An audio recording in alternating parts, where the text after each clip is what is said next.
Okay, so yeah, I know I'm late. This video is like, oh, look at my princess smiling. Okay, so yeah, I know this video is late. This video is like almost a month and a half late, but I'm gonna tell you my labor and delivery story just so I can have a record of it. You know. Okay, so I got to the hospital on the 22nd, the 24th. October 24th, 2012, I got to the hospital because my feet were extremely swollen for like a month. Once I hit about 9 months, my feet were extremely swollen. So I got to the hospital just for that. So they checked me and they wanted to check me to make sure I wasn't preeclamptic or whatever. And when they first checked my blood pressure, it was a little borderline high, but it wasn't high. I never had any problems with my blood pressure or anything like that. So they checked my blood pressure and they I went to labor and delivery. They put me in a room or whatever, propped my feet up, and it was like, yeah, your feet are extremely swollen. But everybody kept telling me, oh, when every other doctor I went to kept saying, oh, it's normal, your feet are gonna swell, blah blah blah. But when I went to the labor and delivery, they was like, yeah, it's a little bit over swollen. So they checked my feet or whatever. Then a doctor named Tia Welsh, she came in there and she checked me, and she said I was 3 centimeters dilated. 80% of face. And she was like, you're not going anywhere. You're staying here. I'm like, wow. So I called my grandmother. I was like, they're not going to let me out the hospital. So she had to come and get her keys. Then after that, why are you making noise? Then after that, I went, they admitted me, basically. And they put me in another room. Um, I called my boyfriend and I told him, I said, oh, they're not going to let me out the hospital, blah, blah, blah, blah. So he canceled work because he thought the baby was going to come that day, which she did not. I was in labor for 33 hours, and most of that 33 hours, nothing happened. No pain, no cramping, no nothing. It was painless.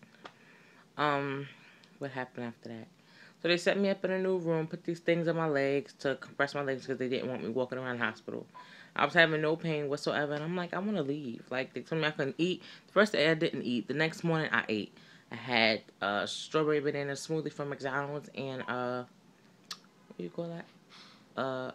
Social Day cheese McGriddle. It was banging too. So the second day, like I said, I ate and nothing was happening. We feel like nothing wasn't progressing. But as time went on, they tried to induce my labor by giving me Pitocin. Pitocin wasn't worse, so they stopped. So they gave me something to ripen up my cervix. So I was just going by, I was just going by, I was just going by. Nothing has happened. I'm laughing, playing, giggling with the nurses. And then my baby father came. Was nothing happened. My mother came. No, my mother didn't come. Yeah, she did come. She came from Connecticut, which I'm surprised she even came. But laughing, giggling, playing around, nothing was progressing. My best friend came, you know. So after a while, she was like, this is, by the way, this is October 25th now. By the way, nothing was happening. So she was like, you know what the hell? I'm ready to leave. Or whatever. So after all that time, I started getting a little pain once they gave me the thing to ripen up my cervix, but it wasn't nothing that was killing me. So I was going to sleep, waking up, going to sleep, waking up. It was like little period cramps, but it wasn't anything like crazy. So my best friend left and she went home or whatever. Her and my mother ate. She went to the store. They sat there and ate while I had to sit there eating ice. Now, by the way, while I was in the hospital, you're not supposed to let people eat, and they let me eat like 2, 3 times. So that was crazy. And I was getting little contractions, whatever. So my best friend laughed, and then my mother walked out 5 minutes later. Was like, "Well, I'm going to the vending machine." I'm like, "All right." By the way, my mother spent the night, the first night. Yeah, and I baby father left. Yeah. Okay. Anyway, yeah. So this little bit got me cracking up over here. Um. Yeah, you think that's funny, Nuna Nana? You think that's funny? So yeah, she left or whatever, and my mother said, got up and said, "Oh well, I'm going to the vending machine." I was like, "All right." I went to turn my body like this, like sideways, and pop. All I heard was like something go pop and it scared the shit out of me, and then all this warm hot water came down. The nurse that I had at that point, I really wasn't fond of. She gonna tell me, "Oh, you know, I don't know." She just was acting like a little bitch. I don't know. I wasn't feeling her at all. And why you doing your face like that, Jayla? But yeah. So my water broke, basically. My mother came back in the room. She was like, what the hell happened in like 3 minutes by the time I was going? I was like, yeah, my water broke. She called my baby father. He came back to the hospital. He said, Mom, get on the bus. My mother said, get on the bus. She asked me to get in the cab. So I guess he got in the cab. He came over here. And within 15 minutes, once my water popped on, pains came every single minute. I went from 3 centimeters because nothing was happening. I was almost 4, but nothing was happening all that time. I went from 3 straight to 6.5. Then the doctor walked out the room and he said, "Great, you're progressing, getting the pain." So I'm over there shaking the barrel like, "I can't take this, I can't take this, I can't take this pain." So I know, I thank God. God was there with me. God didn't want me to endure that pain all that time. So He only gave me a little bit of time, like a half hour, 20 minutes with other pain. So by the time my water broke, excuse me, everybody got there. My baby father was there. My mother was there. My best friend was pissed off because she had just left. And went back downtown to 42nd Street. Um, So, she left. I mean, everybody got there.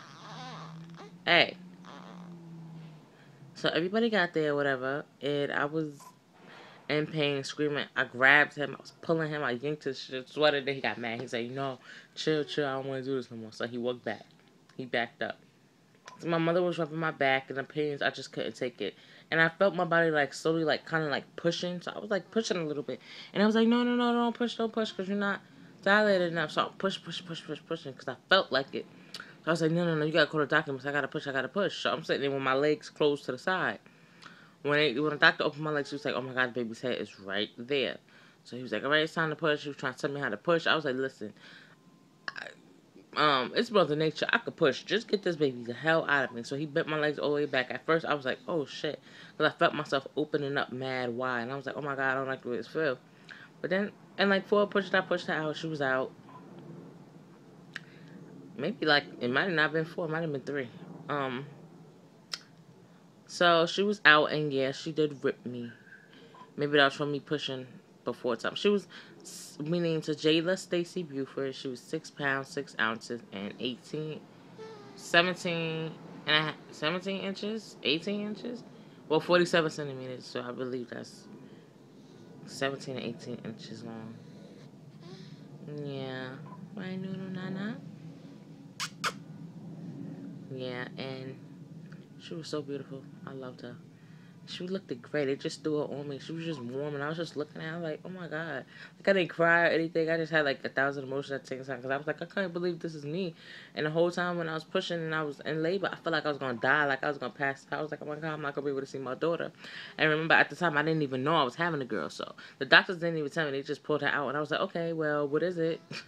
I wanted to know if it was a boy or girl. It turned out to be a girl, like my grandmother said the whole time. So basically, I'm talking fast. I'm trying to run through this labor and delivery story fast. So the stitches hurted like fuck. That hurted more than any labor pains and any delivery to me. The stitches was the killer part. She ripped me basically from one end to the other, and they had to stitch me back up with like 15, 14 stitches. And the guy kept telling me, "Oh no, no, no, no, you're only gonna need 10." I counted 10. He did more than 10, and he told me they was giving me something to numb me, which did not work at all. So really, after that, everything was fine. They moved me to a different room with this African lady. I was so pissed off because her baby, she just was treating her baby like crazy crap. I'm like, wow, you treating a newborn like that? But yeah, I mean, I bled, nothing crazy heavy, and right now she's a month and a half. She's gonna be a month and a half on Thursday. So my little baby is getting big already, and I'm happy. As long as she's healthy, she was healthy. Even though she was born with this little like 6 finger, like it's something called a digit. But they tied a thing around it so that the blood could cut off, and then it fell off eventually. Her umbilical cord fell off in like a week. So yeah, she's doing good. And now I'm gonna show you her thighs. This is my baby girl. Look at her, ain't she precious? That's my baby. That's my baby. I know Noonie Nana. Yeah, Nunu Nana. Hello, Noonie. Hello, Nunu Nana. Can you say hi for the camera? Jayla. Jayla. Let me tell you about the part where my baby father didn't want to sign a birth certificate. That shit was so. He wanted to sign it, but he seen something that said paternal something, and he was like, "No, no, no, you trying to get me? You trying to get me?" I'm like, "All right, that has nothing to do with child support." So he didn't believe me, so he went all the way to the lady just to ask her. I'm like, "Wow." And she had to sit there and explain everything to her. And then he came back with the papers. He signed it, so everything is fine. And we're finally getting along. As you can see, she looks nothing like me. She's strictly him. Only thing she has on her whole body is her cheeks and her eyes. And nothing else belongs to me.